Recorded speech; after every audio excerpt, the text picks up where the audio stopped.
চাও অবিলম্বে ওকে বীর প্রত্যাহার করতে হবে নাইলে তোমায় গদি ছাড়তে হবে বিজেপি সরকার তুমি নিবাদ যাও অমিত শাহ হায় হায় মোদি বাবা হায় হায় চাও ওরা জয় জয় বিজেপি সরকার মোদি পীর সরকার বিজেপি সরকার চাওয়ালা সরকার এই দিল বলছি না মানব না এই বিজেপি সরকার নারায়ণ তকবীর নারায়ণ তকবীর এই বিজেপি সরকার তুমি নিবাদ যাও এই দিল বলছি না মানব না এই বিজেপি সরকার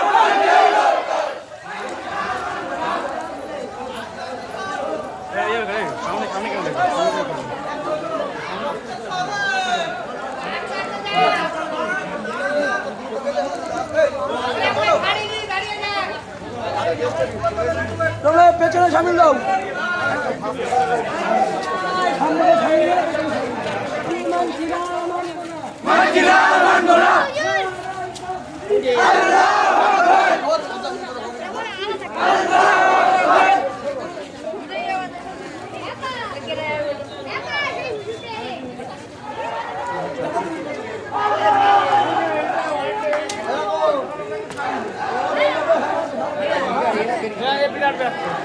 এটা ভালো না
আমাদের উপরে জনাব মাওলানা শাহনাজ হোসেন 2 মিনিটের জন্য তারা বক্তব্য রাখবেন। আসসালামু আলাইকুম ওয়া রাহমাতুল্লাহ। আমরা জানি আজকে কেন আমরা প্রথমে বসে আছি, বিভিন্ন বক্তা ওলামায়ে দ্বীন আপনাদের কাছে আলোচনা রেখেছেন। শুধু এতটুকু আমরা জানিয়ে দিতে চাই, এই ভারতবর্ষটা মোদির বাপের নয়, এই ভারতবর্ষটা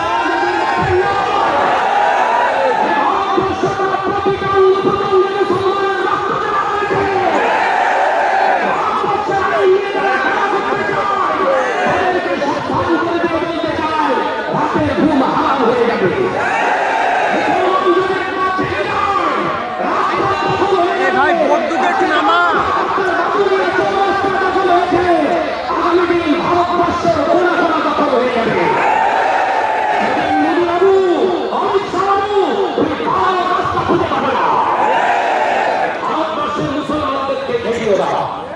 সম্পত্তি রয়েছে সেটা নিয়ে একটু দেখাদেখি করো। অসহায় শিক্ষিত সমাজের ছেলেরা চাকরি পায় না, তুমি তাদেরকে ভাওতা ভান্ডামি করছো, চাকরির নামে তাদেরকে ভান্ডামি করেছো, তাদেরকে ধোকা দিয়েছো।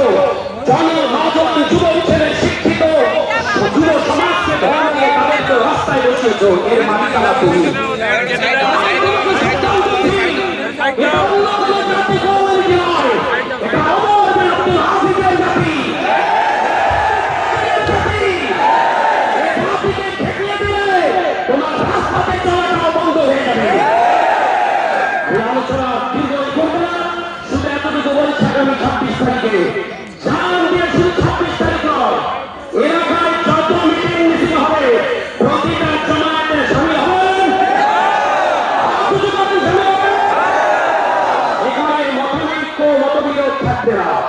এখানে ইমানি সম্পদ দিয়ে টানাটানি শুরু হয়েছে। প্রত্যেকের দায়িত্ব আছে, প্রত্যেকটা পথসভায় মিটিয়ে আমাদেরকে শান্তি হতে হবে, এটা ইমানি আমাদের জন্য দায়িত্ব। ঠিক আপনি জেনে নেবেন। এইভাবে এই আশা রেখে আমার সংক্ষিপ্ত আলোচনা করলাম। না এই ভারতবর্ষের কনস্টিটিউশন ধ্বংসকারী মোদী সরকার বিপদ চাও। ভারতবর্ষের কনস্টিটিউশন জবাইকারী সরকার তুমি রাখো। আসসালামু আলাইকুম ওয়া রাহমাতুল্লাহ। এবারে অল্প সময়ের জন্য সংক্ষিপ্ত বক্তব্য দেবেন বিশিষ্ট শিক্ষক জনাব শাহনওয়াজ মন্ডল মহাশয়, শাহনওয়াজ সরকার মন্ডল মহাশয়। আসসালামু আলাইকুম ওয়া রাহমাতুল্লাহ। বাবুল্লাহ মুখী